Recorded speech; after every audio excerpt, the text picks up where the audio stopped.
സങ്കീർത്തനം 16. ദൈവമേ, ഞാൻ നിന്നെ ശരണമാക്കിയിരിക്കയാൽ എന്നെ കാത്തുകൊള്ളണമേ. ഞാൻ യഹോവയോട് പറഞ്ഞത്, നീ എൻ്റെ കർത്താവാകുന്നു, നീ ഒഴികെ എനിക്ക് ഒരു നന്മയും ഇല്ല. ഭൂമിയിലെ വിശുദ്ധന്മാരോ, അവർ എനിക്ക് പ്രസാദമുള്ള ശ്രേഷ്ഠന്മാർ തന്നെ. അന്യദേവനെ കൈക്കൊള്ളുന്നവരുടെ വേദനകൾ വർദ്ധിക്കും. അവരുടെ രക്തപാനീയ ബലികളെ ഞാൻ അർപ്പിക്കയില്ല. അവരുടെ നാമങ്ങളെ എൻ്റെ നാവിന്മേൽ എടുക്കുകയുമില്ല. എൻ്റെ അവകാശത്തിൻ്റെയും പാനപാത്രത്തിൻ്റെയും പങ്ക് യഹോവയാകുന്നു.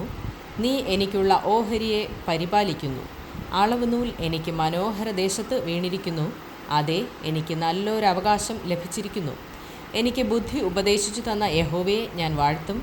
രാത്രികാലങ്ങളിലും എൻ്റെ അന്തരംഗം എന്നെ ഉപദേശിക്കുന്നു. ഞാൻ യഹോവയെ എപ്പോഴും എൻ്റെ മുമ്പിൽ വച്ചിരിക്കുന്നു. അവൻ എൻ്റെ വലത്തുഭാഗത്തുള്ളതുകൊണ്ട് ഞാൻ കുലുങ്ങിപ്പോകയില്ല. അതുകൊണ്ട് എൻ്റെ ഹൃദയം സന്തോഷിച്ച് എൻ്റെ മനസ്സ് ആനന്ദിക്കുന്നു. എൻ്റെ ജഡവും നിർഭയമായി വസിക്കും. നീ എൻ്റെ പ്രാണനെ പാതാളത്തിൽ വിടുകയില്ല.